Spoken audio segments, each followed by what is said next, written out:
بالحق وتواصوا بالصبر وقال النبي صلی اللہ علیہ وسلم الکیس من دان نفسه وعمل لما بعد الموت۔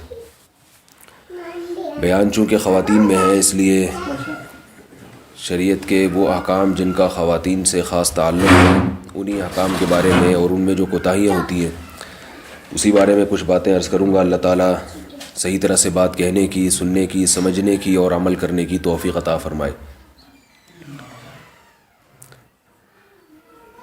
اللہ تعالیٰ نے عورت کو کمزور بنایا، اسی لیے اللہ تعالیٰ نے عورت کے لیے جو احکام رکھے جن پر عمل کر کے وہ جنت میں داخل ہوگی وہ احکام بھی آسان بنائے ہیں۔ کمزوروں کے لیے آسان احکام اور طاقتور کے لیے مشکل احکام۔ بہت ساری چیزوں میں اللہ تعالیٰ نے خواتین پر بہت ساری پابندیاں ہٹائی ہیں۔ مردوں پہ اللہ تعالیٰ نے جماعت کی نماز فرض کی ہے، خواتین پر جماعت کی نماز ضروری نہیں ہے۔ مرد پابند ہوتا ہے کہ ایک مخصوص وقت میں مسجد میں جائے، اس میں چلنے کی مشقت، گھر سے باہر نکلنے کی مشقت، پھر جماعت میں شرکت کی مشقت، پھر امام صاحب لمبی نماز پڑھائیں تو اس کی تکلیف۔ جتنی لمبی نماز امام پڑھائیں مرد کو امام کی اقتداء میں اتنی لمبی نماز پڑھنی پڑے گی، وہ اپنی مرضی سے نہیں پڑھ سکتا۔ عورت کو اللہ نے یہ آسانی دے دی کہ نماز کا جتنا ٹائم ہے 2 گھنٹے 3 گھنٹے وہ اپنی مرضی سے جب آسانی محسوس کرے، جب اس کو آسانی ہو وہ اپنی مرضی سے وضو کر کے نماز پڑھ سکتی ہے، پھر اپنی مرضی سے نماز پڑھے۔ تھکاوٹ ہے تو نماز مختصر کر لے، نماز میں دل لگ رہا ہے تو نماز کو خوب طول دے دے۔ تو یہ کتنی آسانی ہے نماز کے معاملے میں جو اللہ تعالیٰ نے عورت کو دی ہے۔ حج کے معاملے میں عورت پر آسانی، مرد پہ جب حج فرض ہوگا مرد پر لازم ہے کہ وہ حج کرنے جائے، اگر دیر کرے گا گناہ گار ہوگا، مگر عورت کے لیے شرط لگا دی کہ اگر ساتھ میں کوئی محرم کا انتظام ہے تو جائے، محرم کا انتظام نہیں ہے تو نہ جائے۔ ایسی صورت میں وہ اگر حج میں تاخیر کرے گی تو گناہ گار نہیں ہوگی۔ اللہ تعالیٰ نے مردوں پر جہاد کو فرض کیا، اگر ملک پہ کوئی حملہ کرتا ہے دشمن تو مردوں پر لازم ہے کہ وہ اپنے ملک، اپنے مذہب کے دفاع کے لیے، اپنے قوم کے دفاع کے لیے اپنی جان ہتھیلی پر رکھیں اور لڑیں، اللہ کی راہ میں اپنی جان پیش کریں۔ اس میں کتنے خطرات ہوتے ہیں، دشمن کی قید میں قید ہونے کا خطرہ بھی ہے، معذور ہونے کا خطرہ بھی۔ ہم نے کئی لوگ دیکھے ہیں جو اللہ کی راہ میں لڑے ہیں اور معذور ہو گئے، آنکھوں سے نابینا ہو گئے، کانوں کی سماعت سے محروم ہو گئے، ہمیشہ کے لیے معذور ہو گئے، ہمیشہ کے لیے دشمن کی جیل میں قید ہو گئے، پوری زندگی ان کی جیلوں میں گزر گئی۔ مگر اللہ تعالیٰ نے عورت کو کمزور بنایا تو عورت پر اللہ نے احسان کیا اس پہ جہاد کو فرض نہیں کیا۔ عورت کے لیے اور آسانی کیا رکھی؟ ایک آسانی عورت کے لیے یہ رکھی کہ اس پر بچوں کے نان نفقے کی ذمہ داری نہیں ڈالی گئی۔ یہ بھی مسلمان عورت پر اللہ کا بہت بڑا احسان ہے، بلکہ اس پر اپنی ذمہ داری نہیں ڈالی گئی۔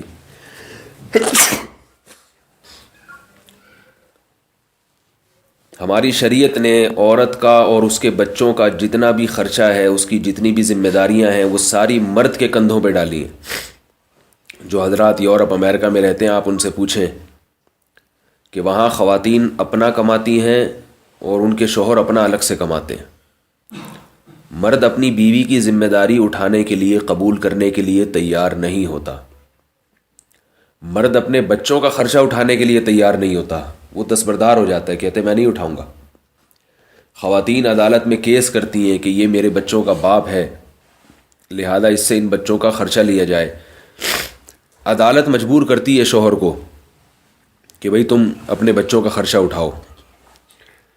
تو مسلمان عورت پر اللہ نے کتنا بڑا احسان کیا کہ مرد کمائے گا اور اس کی بیوی آرام سے بیٹھ کے گھر میں کھائے گی اور اولاد کو بھی کھلائے گی۔ تعلیم کا خرچہ، بچوں کا علاج کا خرچہ سارا مردوں کے کندھوں پر اللہ تعالیٰ نے رکھا ہے۔ یہی وجہ ہے ہمارے گھروں میں آپ ماحول دیکھ لیں، خواتین کتنا لڑتی ہیں اپنے شوہروں سے، کیسے جھگڑے ہوتے ہیں، آج یہ چیز کم ہے، آج وہ نہیں ہے، آج جناب ٹماٹر کم آئے، آج آلو کم آئے، آج کھانے میں دہی نہیں ہے، آج رائتا نہیں ہے، آج یہ نہیں ہے، فلاں نہیں ہے، آج میں نے اپنی بہن کی دعوت کرنی ہے، آپ کو یہ لانا پڑے گا، آج میری والدہ آ رہی ہیں، آپ نے ان کا اکرام نہیں کیا۔ یورپ امریکہ میں آپ جا کے دیکھیں، وہاں تو کوئی عورت اپنے شوہر سے اس بنیاد پہ نہیں لڑ سکتی کہ آج میری ماں آئی تھی، آپ نے اس کو پوچھا کیوں نہیں۔ وہاں تو شوہر بیوی کو نہیں پوچھتا، تو بیوی کی ماں اور اس کے بھائی کا اکرام۔ ایک صاحب نے مجھے بتایا کہ میری اہلیہ کے بھائی گھر پر آئے تھے، میرے جس کو برادر نسبتی کہا جاتا ہے، گھر پہ آ کے بیٹھے ہیں، میں ان کو چائے کا پوچھنا بھول گیا، تو کہہ رہے ہیں کہ میری بیوی نے اتنا پھڈا کیا، اتنا جھگڑا کیا کہ میرے جو ہے نا ناک میں دم کر دیا، اور میں نے توبہ کی بھائی آئندہ میں یہ کبھی حماقت نہیں کروں گا۔ تو اتنا زیادہ جو ہے اللہ تعالیٰ نے عورت کو حق دیا ہے کہ وہ اپنے شوہر کے مال سے اور ان چیزوں سے مطالبہ کر سکتی ہے۔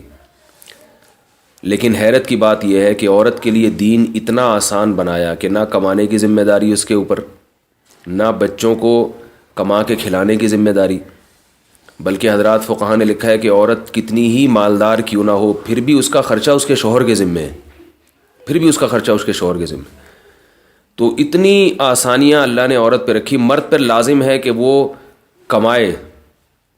بے روزگار لوگ کتنا پریشان ہوتے ہیں کہ بھائی گھر میں بیوی بچے مطالبہ کرتے ہیں تنخواہ لاؤ، کماؤ، کیسے روڈ پہ پھر رہے ہوتے ہیں، خودکشی کے خیالات آ رہے ہوتے ہیں انہیں۔ تو اتنی ذمہ داری اللہ تعالیٰ نے مرد کے کندھوں پہ ڈال دی، اور عورت پر بہت کم بوجھ رکھا ہے۔ ہونا تو یہ چاہیے تھا کہ ساری عورتیں جنت میں جائیں، ان کی ذمہ داریاں کم ہیں، گھر میں نماز پڑھتی ہیں۔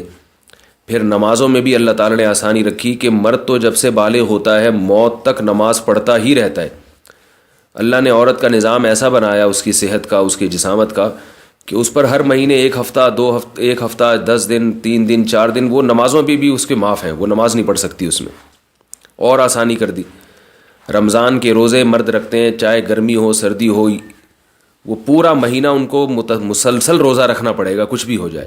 عورت پر رمضان کے روزے 1 ہفتہ 10 دن، کسی کے 3 دن 4 دن وہ معاف ہیں اس پہ، تو اس کا کیا ہوتا ہے، کنٹینیو وہ روزے نہیں رکھنے پڑتے، درمیان میں اس کو کھانے پینے کا موقع مل جاتا ہے، پھر پورا سال پڑا ہے، جب چاہیں وہ قضا کر لیں اس کی۔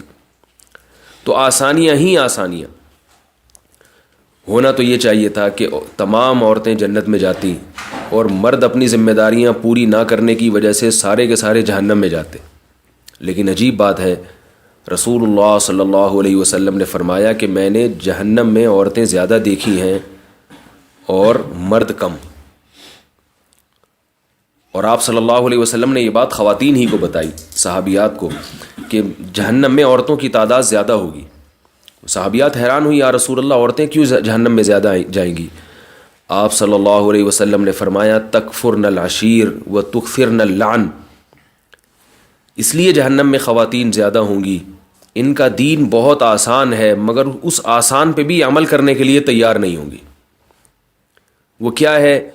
ساری ذمہ داری اللہ نے ان کے شوہر کے کندھوں پہ ڈال دی کہ ان کو گھر بھی تم نے لے کے دینا ہے، کرائے کا گھر ہے تو کرایہ شوہر کے ذمے، یا پھر خریدنے میں 40 لاکھ کا ہے، 1 کروڑ کا ہے، 1.5 کروڑ کا ہے، بھائی تم نے اپنے بیوی بچوں کے لیے گھر کا انتظام کر کے دینا ہے۔ اتنی ذمہ داریاں ڈال دی، مگر نبی صلی اللہ علیہ وسلم نے فرمایا مرد یہ ساری ذمہ داریاں پوری کر رہا ہوگا مگر تم اس کی شکر گزار نہیں بنو گے۔ عورت اپنے شوہر کی شکر گزار نہیں بنتی۔ فرمایا تکفرن العشیر، وہ شوہر جو ساری زندگی تمہیں کما کما کے کھلاتا ہے، کبھی تم سے اس کا معاوضہ نہیں مانگتا۔ آپ نے کبھی دیکھا کہ شوہر نے 10 سال بیوی کا نان نفقہ اٹھایا تو کبھی 1 روٹی کے پیسے اس سے مانگے ہوں کہ بیگم تم صبح روزانہ پراٹھا بھی کھاتی ہو، اور جناب دوپہر کو کھانا کھاتی ہو اور شام کو بھی کھاتی ہو، آج ایسا ہے ناشتہ تمہارے پیسوں سے ہوگا، میں نہیں پیسے دے سکتا؟ کبھی نہیں ہوتا۔ جو غیرت مند آدمی ہے کبھی نہیں مانگتا پیسے۔ تو آپ صلی اللہ علیہ وسلم نے ارشاد فرمایا کہ ساری زندگی وہ کھلاتا ہے پلاتا ہے، اس کی ناشکری کرتی ہو، اور کیسے ناشکری کرتی ہو یہ بھی بتا دیا۔ فرمایا ساری زندگی بیچارہ وہ احسان کرتا رہے گا، کبھی انسان ہے اس سے اونچ نیچ ہو جاتی ہے، انسان سے غلطی ہو جاتی ہے، کبھی راشن لانے میں تاخیر ہو گئی، یا اس نے غصے میں بیوی کو کچھ الٹی سیدھی باتیں کہہ دیں، تو آپ نے فرمایا کہ عورت پھر اپنے شوہر سے کہتی ہے ما رأیت منک خیرا قط، واللہ ما رأیت منک خیرا قط، اللہ کی قسم تمہارے ساتھ جب سے میری شادی ہوئی ہے میں نے کبھی زندگی میں سکون تو دیکھا ہی نہیں ہے، میں نے زندگی میں کبھی تم سے خیر کی بات تو کبھی سنی نہیں ہے، ہمیشہ گالیاں ہی سنی۔ حالانکہ ساری زندگی وہ بیچارہ کھلا رہا ہے، وہ اس کے سارے زندگی کے احسانات کو 2 لفظوں میں اڑا دیا۔ تو میں اس لیے نہیں بتا رہا کہ خواتین کی برائی مقصود ہے، ان کو نیچا دکھانا مقصود ہے، بتانا یہ مقصد ہے کہ اتنا آسان دین اللہ نے دیا مگر اس آسان دین کو برباد کر دیتی ہیں شوہر کی ناشکری کی وجہ سے۔ دوسری چیز نبی صلی اللہ علیہ وسلم نے فرمائی تکثرن اللعن، فرمایا زبان پہ کنٹرول نہیں ہے، زبان پہ کنٹرول نہیں ہے، لعن تان بہت کرتی ہو، برا بھلا لعنتیں، تانے دینا، غیبتیں، چغلیاں، یہ کام بہت زیادہ ہوتا ہے۔ حالانکہ تھوڑا سا اپنی زبان پہ اگر کنٹرول کر لیں، قابو میں رکھیں اپنی زبان کو، تو گھروں میں جتنی لڑائیاں ہو رہی ہیں، فسادات ہو رہے ہیں، سب ختم ہو جائیں، گھروں میں محبت کا ماحول پیدا ہو جائے۔ میں تو چونکہ مسجد کا امام ہوں، لوگوں کے فون آتے ہیں، خواتین کے بھی مردوں کے بھی، گھریلو معاملات کہ بھئی گھر میں یہ جھگڑا ہے، گھر میں جھگڑا ہے، فسادات ہیں، لڑائیاں ہیں، تو اس کا نتیجہ کہیں بھی آپ دیکھیں نا، لڑائیوں کی بنیاد کہاں سے شروع ہوتی ہے، اس کے پیچھے کسی نہ کسی خاتون کا ہاتھ ہوتا ہے۔ انہوں نے ادھر کی ادھر، ادھر کی ادھر، ساس کو بہو سے لڑایا، بہو کو ساس سے لڑایا، اور جناب نندیں جٹھانیوں کو آپس میں غیبتیں کر کر کے اس کی ادھر لگا دی، ادھر بیٹھ کے اس کے سامنے اس کے منہ پہ اس کی تعریفیں، اور ساس کے سامنے بیٹھ کے ساس کی تعریفیں، بہو کی برائیاں، جب بہو کے پاس گئے تو ادھر ساس کی برائیاں اور بہو کی تعریفیں۔ نبی صلی اللہ علیہ وسلم نے کیا فرمایا؟ قیامت کے دن کچھ لوگ ایسے ہوں گے جن کے منہ میں آگ کی زبان ہوگی اور 2 منہ ہوں گے۔ فرمایا یہ وہ لوگ تھے جو ہر ایک کے منہ پہ اسی کسی بات کہتے تھے، اسی کسی بات۔ تو یہ زبان ایسی چیز ہے، اگر ہم چاہیں تو زبان کے ذریعے نفرتوں کو محبتوں میں تبدیل کر سکتے ہیں، اور اگر ہم چاہیں تو یہ زبان ایسی آگ لگاتی ہے کہ یہ خونی رشتوں کو نفرتوں میں تبدیل کر دیتی ہے۔ سب خواتین کی بات نہیں ہے، یہ جو اللہ کے نبی نے بتایا، ظاہر ہے وہ خواتین جن کا مقدر جہنم کی آگ ہے۔ تو یہاں جو خواتین بیان سن رہی ہیں اپنے بارے میں، ان کو غور کرنا چاہیے کہ بھئی کہیں ہمارے بھی اعمال ایسے تو نہیں ہیں، ہم گھروں میں محبت کا ماحول پیدا کر رہے ہیں یا لڑائی کا ماحول پیدا کر رہے ہیں؟ غیبتیں کر کے، لعن تان کر کے، چغلیاں لگا کے لڑوا دینا، سگے بھائیوں کو آپس میں لڑوا دینا، سگی بہنوں کو۔ میں دیکھتا ہوں کہ بھائیوں میں بہت محبت ہوتی ہے، شادی کے بعد بھائی بھائی کا گریبان پکڑ کے کھڑا ہو جاتا ہے۔ وجہ کیا ہے کہ دونوں کی بیویاں اپنے شوہروں کے بارے میں ایک دوسرے کے کان بھر رہی ہوتی ہیں، وہ ایسا ہے، وہ ایسا ہے، تمہارے بھائی نے آج یوں بولا تھا، اپنے شوہر کو بتا رہی ہوں گی تمہارا بھائی آیا تھا، اس طرح کی باتیں الٹی سیدھی کر کے گیا ہے۔ وہ شوہر جناب اپنے بھائی کے خلاف گریبان، تو میرے گھر آ کے ایسی باتیں کرتا ہے، اور اس کی بیوی نے اس کو آپ کے بارے میں ایسا بتایا ہے۔ تو میں نے دیکھا ہے شادی سے پہلے بھائی بہنوں میں بے انتہا محبت ہوتی ہے، شادی کے بعد اپنی بیویوں کی وجہ سے بھائی بہنیں آپس میں لڑ رہے ہیں، بھائی بھائی آپس میں لڑ رہی ہیں، بہنیں آپس میں لڑ رہی ہیں۔ وجہ کیا ہے کہ یہ جو عورت گھر میں آئی، یہ چاہتی تو ان کے درمیان محبتوں کا ماحول پیدا کر سکتی تھی، مگر اس نے کیا کیا؟ آگتے ہی لڑانا شروع کر دیا۔ اور بہنیں وہ بھی یہی کر رہی ہوتی ہیں، وہ یہ نہیں چاہتی کہ ہمارے بھائی اور بھابھی جو ہے نا محبت کے ساتھ زندگی گزارے گھر کے اندر۔ اگر میاں بیوی میں محبت ہوگی، بچوں کی تربیت بہت اچھی ہوگی، گھر جو ہے جنت کا منظر پیش کرنے لگے گا۔ مگر بہنیں کیا کرتی ہیں؟ چونکہ وہ اپنے گھروں میں یہی منظر دیکھ رہی ہوتی ہے نا، لڑائیاں، تو وہ کہتی ہیں ہمارے بھائی جو گھر میں رہتا ہے ہماری والدہ کے ساتھ، وہ اتنی محبت کے ساتھ کیوں رہے، میں اس کی بیوی اور اس کو بھی لڑوا کے جاؤں گی۔ وہ جب آئیں گی اپنے بھائی کو لے کے بیٹھ جائیں گی اور بھابھی کی برائیاں شروع کر دیں گی۔ دیکھو تمہاری جو ہے نا، میں جب گھر میں آئی تھی تو تمہاری بیگم نے تو مجھے پوچھا ہی نہیں، اس نے تو نہ چائے کا پوچھا نہ یہ پوچھا۔ بھائی کے کان بھر بھر کے وہ پھر لڑ رہا ہوتا ہے کہ ذرا میں دیکھتا ہوں، میری ملاقات ہو بیوی سے، میں اس کو کھری کھری سناؤں گا تو نے میری بہن کے ساتھ یہ سلوک کیا۔ بھئی اگر آپ کے ساتھ تھوڑا سا نازیبا سلوک ہوا ہے تو آپ برداشت کر لیں کہ میں اپنے بھائی سے اس کی بیوی کی شکایت کروں گی تو بھائی کے دل میں خام خواہ میں بیوی کی نفرت آئے گی، اور اللہ تعالیٰ یہ چاہتے ہیں کہ میاں بیوی نفرت کے بجائے محبت سے رہیں، تو میں تھوڑا برداشت کر لوں تاکہ میرے بھائی کا دل میری بھابھی کی طرف سے خراب نہ ہو۔ تو یہ جوڑ پیدا کرنے والی بات ہو جائے گی، اس سے اللہ خوش ہو جائیں گے. لیکن ظاہر ہم یہ سوچتے ہیں اللہ کو خوش کر کے ہمیں ملے گا کیا. مسئلہ سارا یہ لڑوا کے تو بڑا مزہ آتا ہے کہ آگ لگا دی تو لڑ رہے ہیں آپس میں اور جناب طلاقیں ہو رہی ہیں اور بڑی خوشی ہو رہی ہے. دیکھا ہمیں کہتے تھے اور دیکھو اب دیکھو خود کیسے ہو گئے. قرآن مجید میں اللہ تعالیٰ نے فرمایا لا خیر فی کثیر من نجواہم الا من امر بصدقۃ او معروف او اصلاح بین الناس. کیا عجیب آیت ہے. فرمایا کہ لوگ جب آپس میں سرگوشی کرتے ہیں، سرگوشی تھوڑا سا مشکل لفظ ہے، جیسے کان میں بات کرتے ہیں نا، جب ہم نے کوئی بات کرنی ہوتی ہے نا فساد والی تو کان میں کرتا ہے انسان. آپ نے دیکھا ہوگا جب کوئی غیبت شروع کرتا ہے تو وہ آواز آہستہ کر لیتا ہے اور تھوڑا سا اس کے کان کے قریب ہو کر اس کے خلاف کسی کے خلاف باتیں شروع کر دیتا ہے. خواتین میں بھی عادت ہوتی ہے جب کسی کے بارے میں کوئی بات کرنی ہے نا الٹی سیدھی لڑوانے والی تو اپنی آواز آہستہ کر کے اس کو کہتے ہیں بہن ذرا کان قریب کرنا، ایک بات کرنی ہے. پھر اس کو کان میں جو ہے نا ایسے پھسر پھسر چلتی رہتی ہے، اس کو ورغلاتی رہتی ہیں، یہ تیری بہو یہ کہہ کے گئی ہے، ایسے اتنی باتیں جو ہے نا سنا کے گئی ہے اور تیرے بارے میں یہ کہہ رہی تھی اور یوں کہہ رہی تھی. ایسا وہ اونچی آواز سے نہیں بولتی کہ سن نہ لیں سارے. تو جو برائی کی بات ہے نا وہ اس طرح سے کان میں کہی جاتی ہے، کیونکہ کان میں جب آپ کوئی بات کہتے ہیں اس کا اثر بہت زیادہ ہوتا ہے. تو ایسے موقع پہ سب ہوشیار بن جاتے ہیں، ان کو پتہ ہے کہ کس طرح سے بات کہی جائے گی تو اس پہ زیادہ اثر کرے گی. تو اللہ تعالیٰ چونکہ ہمارے دلوں کے حالات کو اور سارے گھروں کے اور سب ملکوں کے اور پوری دنیا کے حالات کو جانتے ہیں، اس لیے اللہ نے بھی فرمایا کہ جب لوگ آپس میں سرگوشی کرتے ہیں نا، کان میں باتیں کرتے ہیں، تو سمجھ لو کہ یہ بات خطرناک ہو رہی ہے، اچھی بات نہیں ہو رہی. کان میں خیر کی باتیں بہت ہی کم کی جاتی ہیں. شو مارنے کے لیے تو اچھی بات ہے نا انسان زور سے کہتا ہے. جیسے بھی میں بات کر رہا ہوں نا، کتنا اچھا بیان کر رہا ہوں لوگوں کو بھی جوڑ پہ یہ کیونکہ سب سن رہے ہیں. لیکن میں اچھا اس وقت ہوں گا جب میں کسی کو تنہائی میں بات کروں نا اس سے، تو بھی یہی باتیں کروں جو میں ابھی کر رہا ہوں بیان میں بیٹھ کے، جوڑ والی باتیں. کھلے عام تو ہر آدمی اچھی بات کرتا ہے.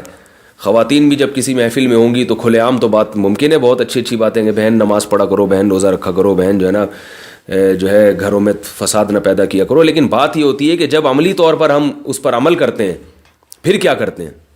تو اللہ نے فرمایا کہ جب عملی طور پر کوئی آدمی کوئی یا عورت یا مرد کوئی بات کرے اور کان میں جا کے بات کرے، تنہائی میں بات کرے، تو اس میں خیر کی باتیں کم ہوتی ہیں اور فساد کی باتیں زیادہ ہوتی ہیں. یہ اللہ فرما رہے ہیں قرآن مجید میں. فرمایا ہاں چند لوگ دنیا میں ایسے ہیں کہ جب وہ کسی سے سرگوشی کرتے ہیں اور تنہائی میں بیٹھ کے بات کرتے ہیں تو وہ خیر کی بات ہوتی ہے. وہ تھوڑے ہی لوگ ہیں. فرمائیے وہ لوگ ہیں من امر بصدقۃ او معروف. یہ وہ لوگ ہیں جو کان میں اور سرگوشی کرتے ہیں اور اس میں صدقے کا حکم دیتے ہیں. کیا مطلب؟ خرچ کرنے کا. دیکھیں اللہ تعالیٰ کیسی ہماری نفسیات سے واقف ہے نا. کھلے عام انسان کیا کہتا ہے؟ بھائی غریبوں کو کھلاؤ، بہن بھائیوں پہ خرچ کرو، ماں باپ پہ خرچ کرو. کھلے عام تو یہ کہا جاتا ہے جب سب بیٹھے ہوئے سن رہے ہوں.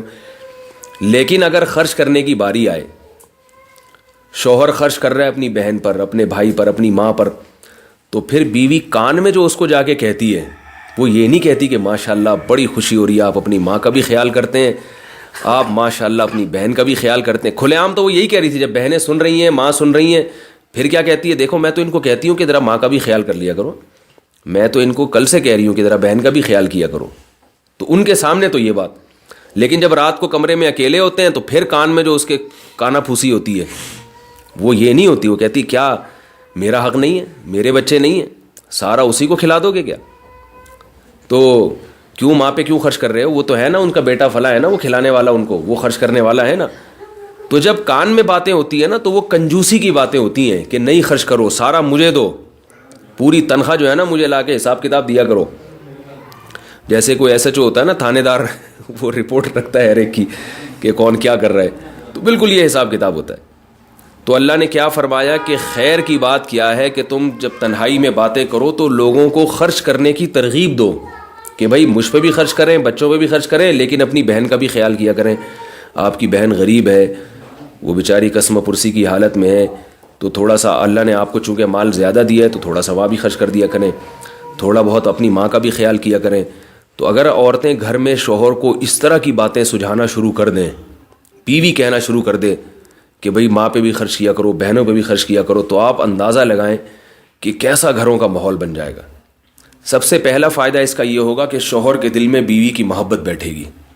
شوہر کہے گا مجھ سے زیادہ خیر خواہ تو میرے ماں باپ اور بہنوں کی میری بیوی ہے. اس کے دل میں بہت زیادہ محبت پیدا ہو جائے گی.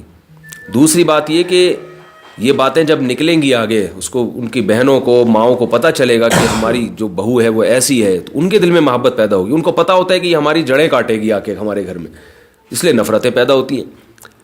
تو اللہ نے فرمایا الا من امر بصدقۃ او معروف او اصلاح بین الناس. دوسری خیر کی بات یہ ہے جو خاموشی سے کرنے کی، وہ کیا ہے کہ لوگوں میں جوڑ کی بات کرو، توڑ کی بات نہ کرو. اگر اسی طرح آ کے لوگ بات کرنا شروع کر دیں، بہنیں اپنے بھائی کے سامنے یا کہ بھابھی کی برائی نہ کریں بلکہ جوڑ کی بات کریں، بولیں بھائی اگر بھائی نے اپنی بیوی کی برائی کی ہے تو بہن اس سے کہے دیکھو بھائی ہر عورت میں کوئی نہ کوئی خامی تو ہوتی ہے، دنیا میں پورا صحیح کوئی بھی نہیں ہوتا، اس لیے اگر اس میں کوئی خامی ہے تو بھائی برداشت کر لیں، اس کی یہ خوبیاں بھی تو ہیں. کتنا اچھا ماحول بن جائے گا. لیکن ہوتا کیا ہے، میرے پاس تو فون آتے ہیں نا، میں تو سارا دن بھگتتا رہتا ہوں. ایک صاحب کا میرے پاس فون آیا کہ میری بیوی اور میرے درمیان بڑی محبت ہے، ہنسی خوشی زندگی گزار رہے ہیں، جس دن بہن گھر میں آتی ہے رہنے کے لیے اگلے دن میرا اپنی بیوی سے پھڈا ہوتا ہے. وہ ایسے کان بھر کے جاتی ہے نا، میرے سامنے میری بیوی کی اتنی برائیاں کرتی ہے کہ ظاہر ہے انسان متاثر تو ہوتا ہے نا، وہ تو جب کسی کی برائیاں سنتا ہے تو لاشعوری طور پر دل پر اثر ہوتا ہے. تو کہتا ہے مجھے ایسا لگتا ہے جیسے دنیا میں میری بیوی سے زیادہ برا کوئی ہے ہی نہیں، اور میرا جھگڑا ہو جاتا ہے اپنی بیوی کے ساتھ. کہہ رہے کئی بار ایسا ہو چکا ہے. تو ایک دن مجھے خیال آیا کہ اگر میری زوجہ میں برائی ہے تو میری بہن کے آنے سے پہلے بھی تو وہ برائی موجود ہے، تو یہ کیا بات ہے، میرا اس وقت تو لڑائی ہوتی نہیں، جب یہ آتی ہے تو پھر میری لڑائی ہوتی ہے. تو میرے پاس آیا مشورہ لینے کے لیے میں کیا کروں. میں نے کہا بھائی دیکھو بہن پہ پابندی لگا دو کہ بھئی یہاں آنے کی اجازت نہیں ہے، اور آنا ہے تو شرط یہ ہے کہ میرے گھر کے معاملے میں، بیوی بچوں کے معاملے میں مجھ سے کوئی بات نہیں کرنی. آؤ یہاں 1 ہفتہ رہو، 2 ہفتہ رہو، میں خرچہ اٹھاؤں گا، اکرام کروں گا، بہن کا ایک بھائیوں کا رشتہ ہے، رہو، مگر گھر سے متعلق کوئی بات کہ فلاں یہ کر رہا تھا، فلاں یوں کر رہا تھا، فلاں نے اس کی برائی کی، فلاں نے یوں کیا، فلاں نے مجھے پوچھا نہیں، تو فلاں نے مجھ سے جو برائی ہے، جو شکایت ہے ڈائریکٹ مجھ سے کرو کہ بھئی میرے اندر کیا خرابی. تو یہ پابندی لگاؤ گے تو پھر تو بات ہوگی، ورنہ کیا ہوگا کہ یہ طلاقوں تک نوبت پہنچتی ہے. اتنے زیادہ آپس میں فسادات ہو جاتے ہیں کہ اچھی بھلی محبت جو ہے وہ قاتلانہ لڑائیوں میں تبدیل ہو جاتی ہے.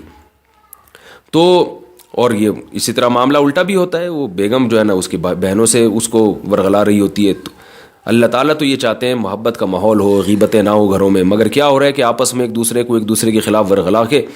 ایک اصول ذہن میں رکھنا چاہیے کہ دنیا میں مکمل صحیح کوئی بھی نہیں ہوتا، یہ صرف پیغمبر ہیں جن کو اللہ نے ہر لحاظ سے کامل بنایا ہوتا ہے.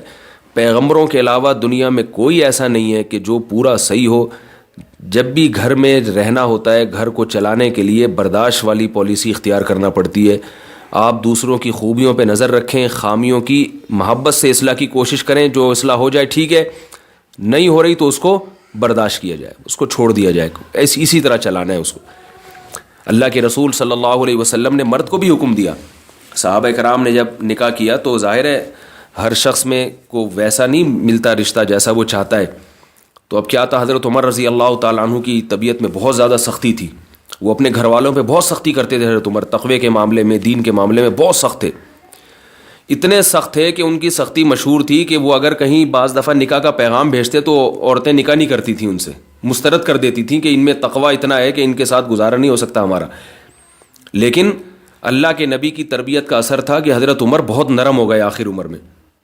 وہ تربیت کیا تھی؟ اللہ کے نبی نے فرمایا الا ان المرأة خلقت من ضلع وان من اعوجها اعلاها. فرمایا نبی صلی اللہ علیہ وسلم نے صحابہ کو کہ اللہ تعالیٰ نے عورت کو آدم علیہ السلام کی پسلی سے پیدا کیا ہے، اور پسلی سیدھی نہیں ہوتی، اس میں تھوڑا سا ٹیڑھا پن کرو ہوتی ہے وہ. پھر آپ نے فرمایا کہ اگر تم اس پسلی کو مکمل سیدھا کرنے کی کوشش کرو گے تو وہ ٹوٹ جائے گی. اور فرمایا ان کسرہا طلاقہا، وہ ٹوٹنا کیا ہے؟ طلاق ہو جانا. تو آپ صلی اللہ علیہ وسلم نے مرد کو حکم دیا، صحابہ کو حکم دیا کہ بھئی اگر تمہاری زوجہ میں کوئی خامی ہے تو اس کی محبت سے اصلاح کی کوشش کرو، اگر اصلاح ہو جائے تو ٹھیک ہے، نہیں ہو تو اسی عیب کے ساتھ اس کو برداشت کرو. اگر تم نے اس عیب کو ختم کرنے کی کوشش کی تو نتیجہ کیا نکلے گا؟ گھر میں اتنے لڑائی جھگڑے غلط فہمیاں کہ نتیجہ طلاق تک نوبت پہنچے گی. تو بس ایسے ہی برداشت کرو، اس کی خوبیوں پہ نظر رکھو. تو جب اللہ نے مرد کو حکم دیا ہے کہ عورت کی خامی برداشت کرے، تو عورت کو کیوں حکم نہیں دیا کہ وہ بھی دوسری عورت کی خامی برداشت کرے، اس کی خوبیوں پہ نظر رکھے؟ تو اللہ نے قرآن مجید میں فرمایا او اصلاح بین الناس، جو لوگوں کے درمیان اصلاح کا کام کرے گا، سرگوشی کر کے، آپس میں بات کر کے، تنہائی کی محفلوں میں، تو آگے کتنی بڑی بشارت دی اللہ تعالیٰ نے، خوشخبری سنائی. فرمایا وَمَن يَفْعَلْ ذَلِكَ ابْتِغَاءَ مَرْضَاتِ اللَّهِ، جو اللہ کو خوش کرنے کے لیے یہ کام کرے، فَسَوْفَ نُؤْتِيهِ أَجْرًا عَظِيمًا، ہم اسے بہت بڑا اجر عطا فرمائیں گے، اللہ اس کو بدلہ دیں گے. یہ اللہ نے اس لیے فرمایا کہ انسان جب جوڑ کا کام کرتا ہے نا، اسے مزہ نہیں آتا، مزہ ہمیشہ توڑ والے کام میں آتا ہے. لوگوں کو لڑا کے، لڑتا ہوا دیکھ کے خوش ہونا، اس میں بہت مزہ آتا ہے. کسی نے کسی سے پوچھا نا، کسی ماہر سے، کہ کون سا کھانا مزیدار ہوتا ہے، تو کسی نے کہا، ایک نے کہا بھئی وہ کھانا جس میں ٹماٹر کا تڑکا لگا ہوا ہو، وہ بڑا مزے کا ہوتا ہے. دوسرے نے کہا نہیں، وہ کھانا جس میں نیمبو نچوڑ کے کھایا جائے وہ اچھا ہوتا ہے. تیسرے نے کہا نہیں بھئی، وہ کھانا جس میں جو ہے رائتا اور دہی اور سلاد ہو. تو مختلف لوگ مختلف جو ہے وہ تجربے پیش کرتے رہے.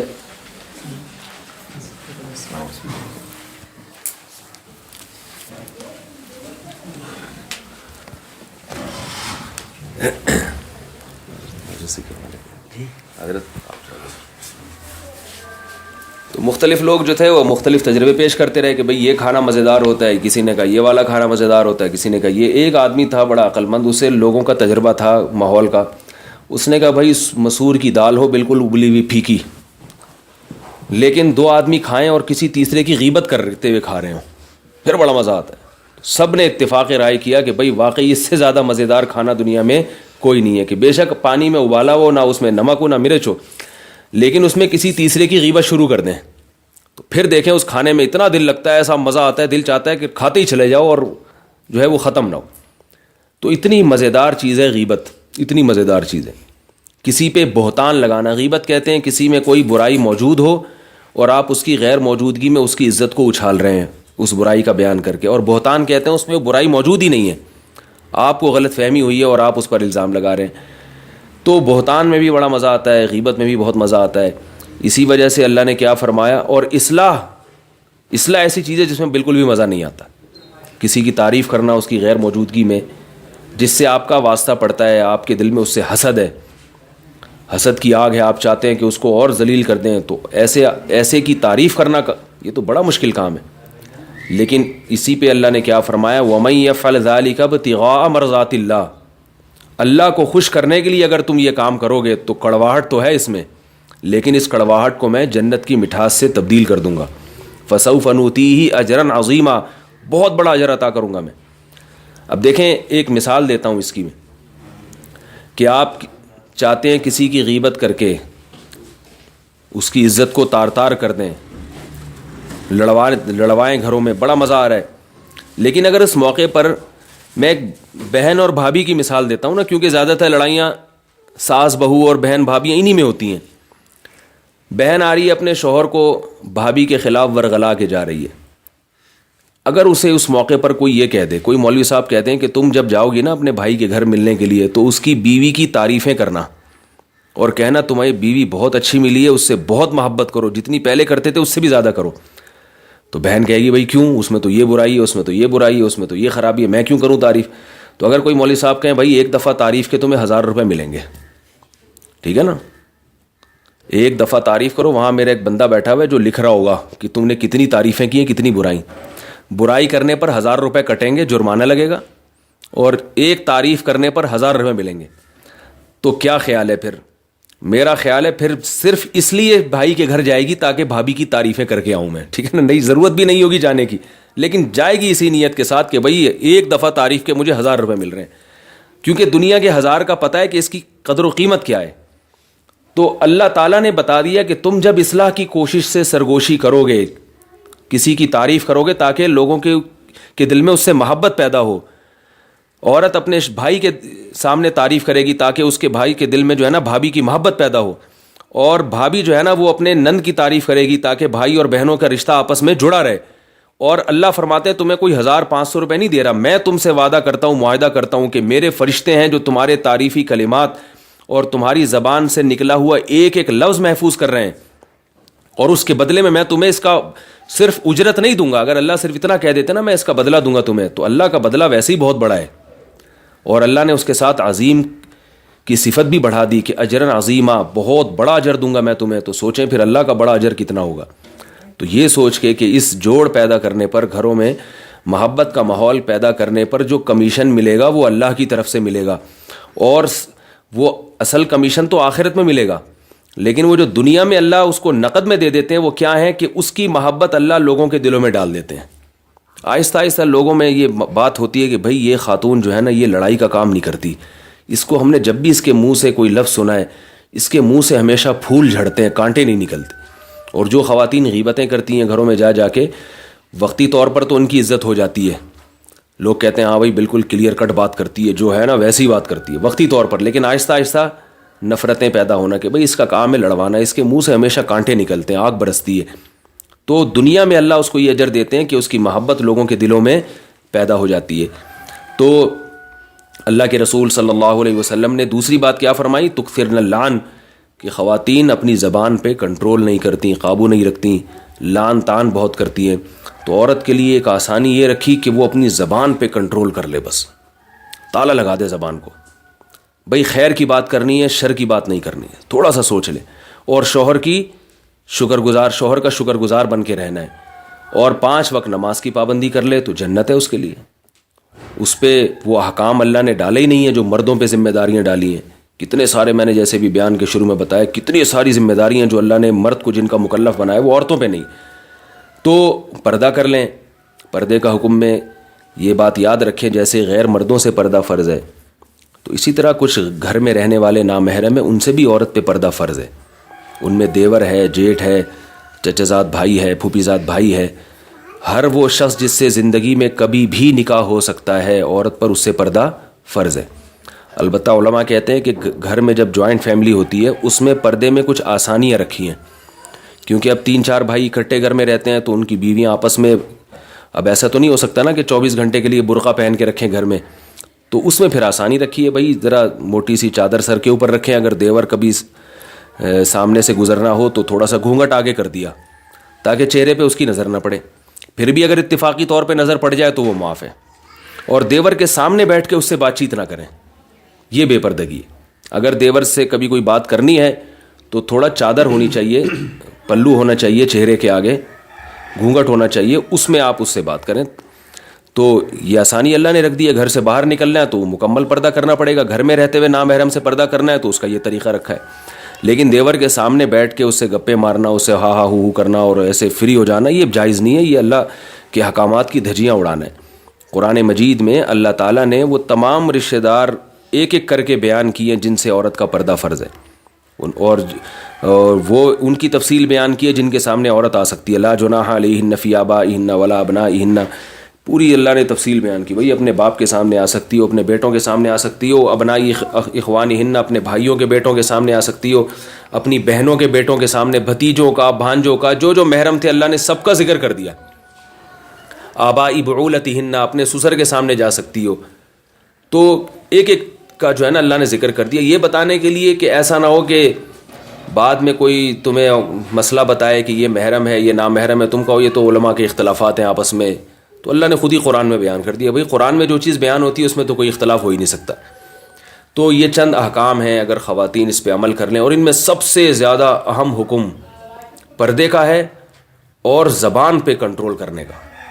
بہت زیادہ. میں ایک چھوٹا سا چٹکلا سناتا ہوں، مقصد کسی کی توہین نہیں ہے، لیکن ایک چیز چونکہ گھروں میں نظر آ رہی ہے. کسی نے پوچھا کسی سے بھائی کہ خواتین کون سا محکمہ ہے جس میں ملازمت نہیں کر سکتی؟ تو ایک آدمی نے جواب دیا کہ فائر بریگیڈ کا عملہ ایسا ہے جس میں خواتین ملازمت نہیں کر سکتے. اس نے پوچھا بھائی کیوں؟ انہوں نے کہا بھائی خواتین کا کام جو ہے نا آگ لگانا ہے، آگ بجھانا نہیں ہے. ممکن ہے انہوں نے مبالغہ زیادہ کر دیا، ایسا سب خواتین ایسی نہیں ہوتی، لیکن شاید کسی حد تک یہ درست بھی ہو. آگ لگانے کا کام تو ہو رہا ہے، لگی ہوئی آگ کو بجھانے کا کام نہیں ہو رہا. اللہ کو آگ لگانے والے پسند نہیں ہیں، آگ بجھانے والے پسند ہیں. اگر ہم گھروں میں اس کا تھوڑا سا اہتمام کر لیں کہ آگ لگانے کے بجائے آگ بجھانے کا کام کرنا شروع کر دیں تو گھروں میں ٹھنڈک والا ماحول پیدا ہوگا، محبت والا ماحول پیدا ہوگا.